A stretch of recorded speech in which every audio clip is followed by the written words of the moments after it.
à tous les dirigeants des pays dits du Sahel, tous les pays ravagés par le franc CFA. Hier, vendredi 20 juin 2025, j'ai fait une intervention sur la situation calamiteuse, catastrophique,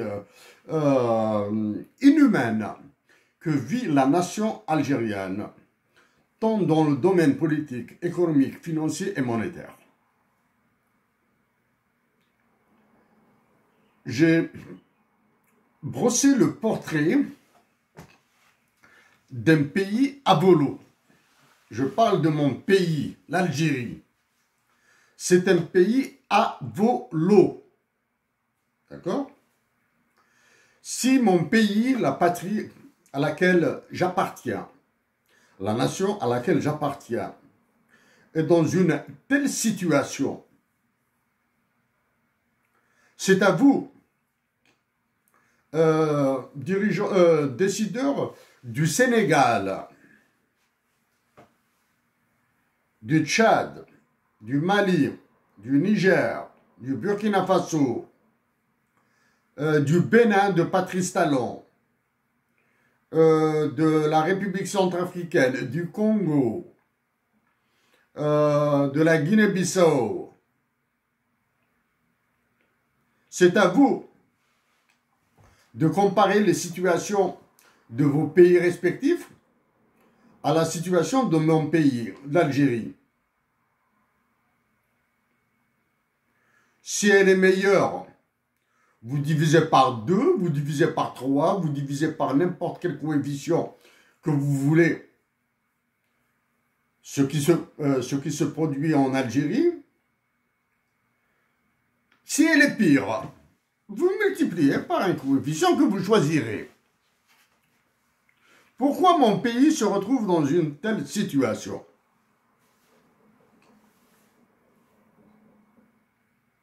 Parce qu'il y a une dictature militaire? Parce que la présidence de l'Algérie est une conciergerie, c'est la conciergerie de Macron? Parce que la nation algérienne est devenue non performante économiquement à cause des politiques publiques nationales et des politiques imposées par l'UFMI et la Banque mondiale? Dans mon intervention d'hier, j'ai expliqué comment s'articule la guerre qui a été déclenchée par Emmanuel Macron entre l'Algérie et les Émirats arabes unis,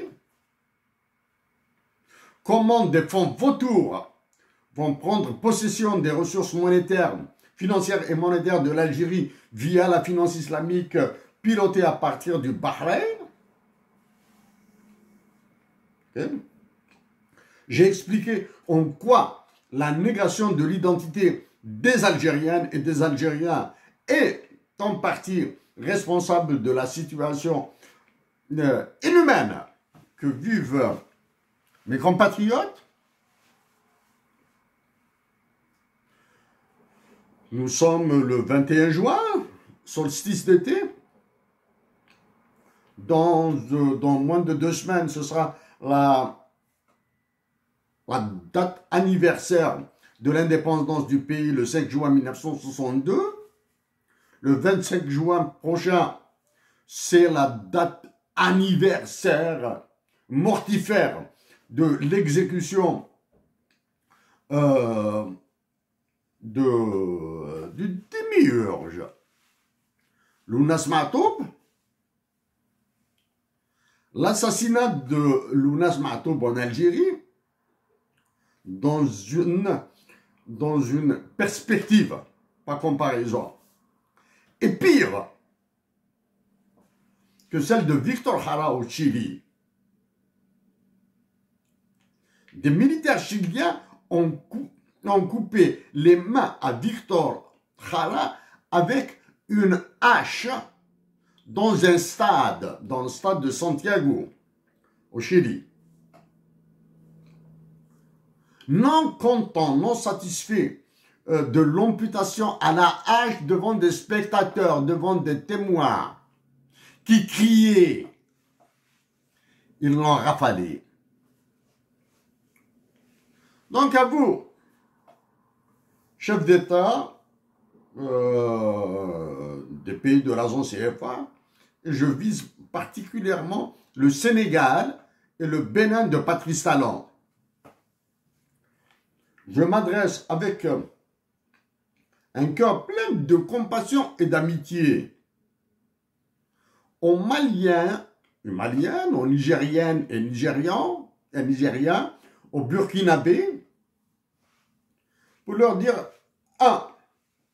le Mali va gagner une 60aine de millions de dollars à cause de l'idiotie, de la stupidité, des conneries des militaires, des deux côtés, militaires algériens et militaires maliens. L'Algérie sera obligée de payer 60 millions de dollars en réparation du drone que l'armée algérienne a battu, une 50aine de millions de dollars pour le coût du drone à proprement parler, et une 10aine de millions de dollars de frais de corruption et de rémunération des négociateurs. Ceux qui feront la médiation entre l'Algérie et le Mali seront payés. Ceux qui accepteront les montants de dédommagement seront corrompus, tant du côté algérien que du côté malien. Voilà. Ça, c'est pour la partialité. À vous, dirigeants du Mali, du Niger, Burkina Faso, Tchad, Sénégal, Bénin, je vous l'ai dit et je vous le répète, c'est la nation algérienne qui vous sauvera. Je vous ai dit que le continent africain est un continent abattu par ses dirigeants. Les peuples africains sont assassinés par leurs dirigeants. Les organisations internationales du type Banque mondiale, FMI, OCDE, Club de Paris, Club de Londres, Trilatéral, Bilderberg, etc. Les organisations pilotées par George Soros ne font que la partie disons, la plus simple de ce crime, hein, de ces génocides.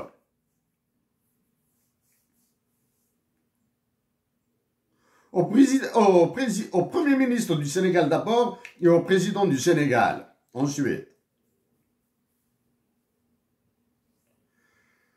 Vous devez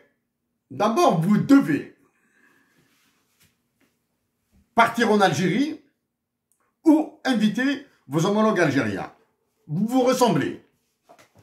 Il y a une nuance. Les généraux du Sénégal sont absents dans tout ce qui se passe au Sénégal. C'est une chance, là. Hein. Vos généraux sont absents. Mais ils interviennent en arrière-plan, là. Hein. Ils font pression sur le Burkina, le Mali et le Niger pour qu'ils rejoignent la CEDEAO. Je vous le répète encore une fois. La CEDEAO, la BCEAO, l'UEMOA, la Banque des États de l'Afrique de l'Ouest, l'Union africaine elle-même sont des organisations criminelles.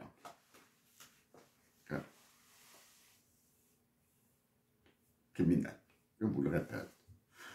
En disant ça, je redis encore que le Burkina Faso, que le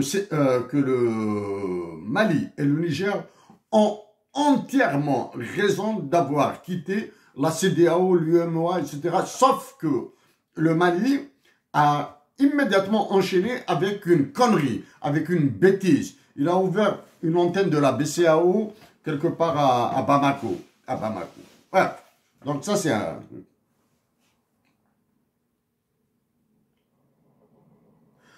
Tous les pays qui sont en guerre,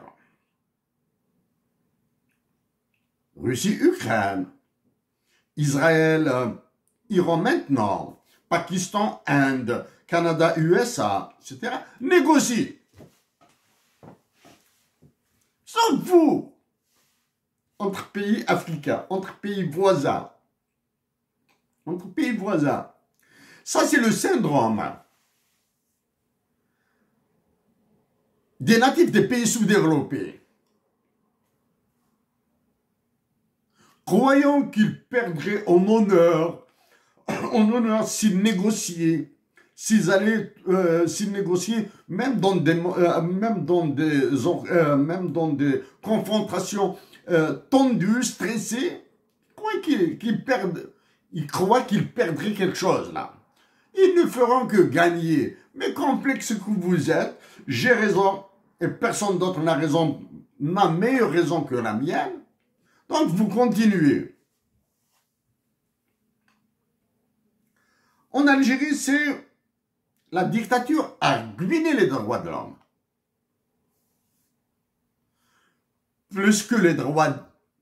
Autant que les droits de l'homme. La dictature militaire algérienne a désinhibé carrément les Algériens. Elle les a freinés, elle les a bloqués, elle les a lobotomisés. Vous, en Mali, Niger, Burkina Faso, Tchad, Sénégal, Mauritanie, Maroc, Tunisie, vous faites exactement la même chose.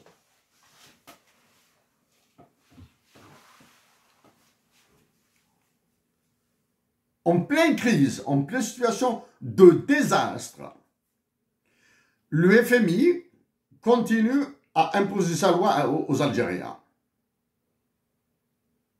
via des autorités illégitimes et pour certaines illégales.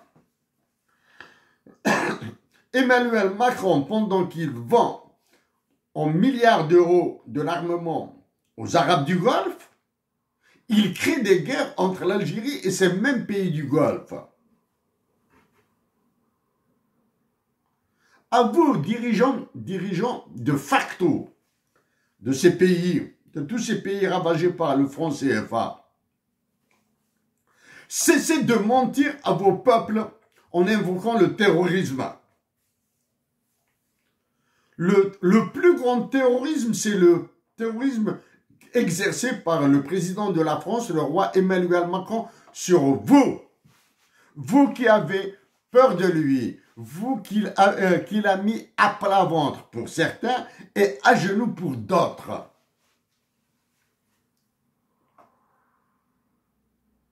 Arrêtez d'invoquer le terrorisme islamiste, toutes ces conneries-là, Le plus grand terrorisme, le plus ravageur, c'est votre peur d'Emmanuel Macron.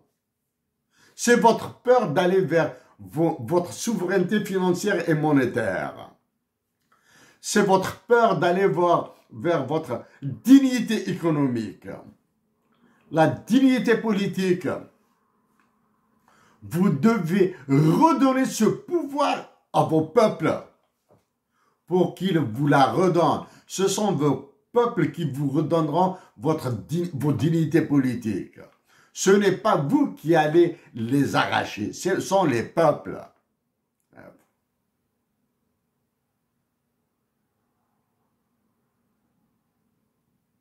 Mon pays, l'Algérie, va souffrir. Si j'ai parlé de la Banque centrale, de la monnaie, dans la situation, mon pays, hier, le 21 juin, quasiment tout ce que j'ai touché est dans votre ignorance.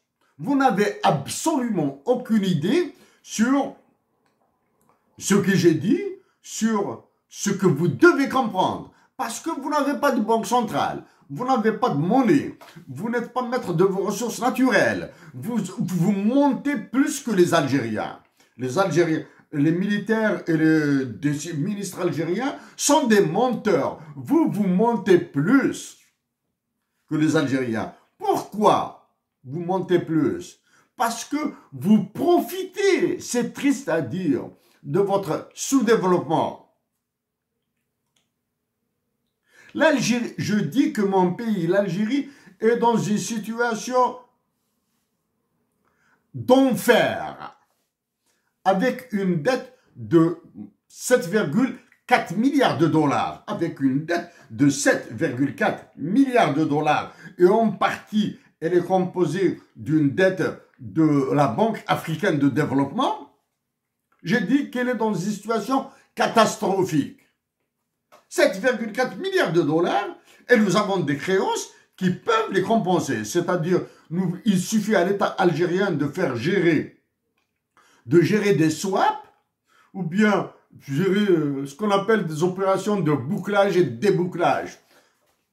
Faire des bouclages, un bouclage et un débouclage sur des positions financières, des positions monétaires de l'Algérie, et le problème est réglé. Est-ce que je suis contre l'endettement de mon pays? Jamais. Je suis pour l'endettement de l'Algérie. Je suis pour que l'Algérie s'endette pour faire travailler l'argent des autres, chez nous. Et les pays avec les profits que nous allons réaliser avec leur argent.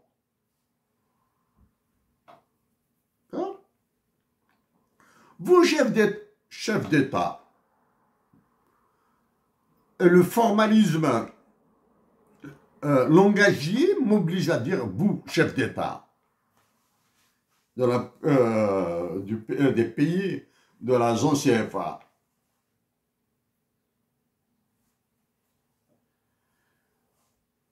Dans le cas de mon pays, l'Algérie, j'ai parlé des pneus, les pneus des ambulances, les pneus des véhicules de lutte contre les incendies, parce que c'est l'été qui s'annonce. Certains incendies, en plus des incendies criminels, il y a des incendies naturels à cause des changements climatiques. À cause de l'ultralibéralisme qui a ravagé l'esprit algérien, l'esprit africain chez les Algériens. Des épidémies de cancer sont apparues en Algérie. Des épidémies d'obésité sont apparues en Algérie. Des épidémies de diabète sont apparues en Algérie. Pour cela, mes compatriotes d'Algérie ont besoin de médicaments. Ils ont besoin des pneus d'ambulance pour qu'ils soient évacués dans des conditions plus ou moins conformes à la situation des malades. Qu'en est-il de vous?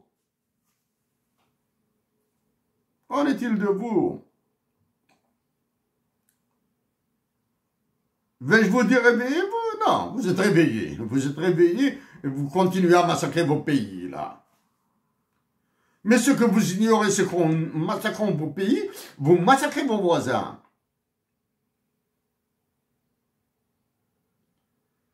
Ce que mes compatriotes d'Algérie doivent comprendre, c'est qu'en se faisant massacrer, ils acceptent que les Nigériens, Libyens, Tunisiens, Marocains se fassent massacrer, tous les peuples d'Afrique. Réveillez-vous, dirigeants des pays ravagés par le franc CFA. Dites à Emmanuel Macron que vous êtes des hommes. Avez-vous vu ce qui s'est passé lors du dernier G7 en Alberta, à Kananaskis, ici au Canada? Le président des États-Unis d'Amérique a quitté le G7. Le roi de France et votre pharaon, Emmanuel Macron, dit qu'il s'est amusé à parler de l'objectif de Donald Trump en quittant le G7. Dans une réaction extrêmement cinglante. Le président des États-Unis d'Amérique l'a appelé gentil Emmanuel. Ensuite, il lui a dit qu'il se trompe souvent. Il a cru, le roi Emmanuel Macron, qui vous écrase, a cru que c'est le même Donald Trump du premier mandat de 2016. Ai-je besoin de défendre Donald Trump? Non. Arrêtez de croire à la chute, à l'effondrement économique des États-Unis d'Amérique. Non, non, non, non. Tant que vous n'avez pas entendu une chute de la bourse de Tokyo, la bourse de Londres, ou la bourse de Francfort, ou bien la bourse de Paris, tiens, la bourse de Paris, s'il n'y a pas effondrement, ça veut dire que tout va bien là. Hein? Et maintenant, même si ces bourses s'effondrent, les États-Unis d'Amérique ont d'abord le patriotisme des Américains et ils ont la force intellectuelle, recherche, critique nécessaire pour surmonter ce genre de crise. Et ils ont la puissance de feu. Pendant qu'Emmanuel Macron impose à la Russie et à l'Ukraine de continuer leur guerre, il est en train de supplier l'équivalent de Attlee, le premier ministre anglais qui a remplacé Winston Churchill en 1945. Là, l'actuel. C'est tout. Avez-vous vu son visage quand il regardait Emmanuel Macron? Ce qu'a fait Emmanuel Macron, il est mégalomane, il est hyper intelligent et vous avez peur de lui. Emmanuel Macron est hyper intelligent. Il vise un 3e mandat. Il va créer la 6e République en France. Donc ce même Emmanuel Macron a dit qu'il défendra le Canada. Défendra le Canada contre qui? Contre les États-Unis? Non, j'ignore pourquoi les autorités politiques du Canada se sont tues. Pourquoi aucun journaliste, surtout de la presse francophone canadienne, n'a réagi à un tel mépris, à une telle condescendance. Emmanuel Macron, hyper intelligent qu'il est, puissant, mégalomane, se propose de défendre le Canada. En faisant, en jouant sur le Québec-France et puis toutes ces salades, toutes ces conneries-là. Maintenant, mais si Emmanuel Macron fait tout ça entre la Russie, l'Ukraine, le Canada, les États-Unis d'Amérique, mais pas entre Israël et la Palestine, mais pas entre Israël et l'Iran. Vous conviendrez avec moi que le problème, la guerre entre Israël et l'Iran n'a rien à voir avec la Palestine. Vous conviendrez avec moi que cette guerre n'a absolument rien à voir avec l'armement détenu par l'Iran. C'est plus profond que ça, c'est plus profond. Cherchez les raisons. À vous tous, réveillez la dignité africaine.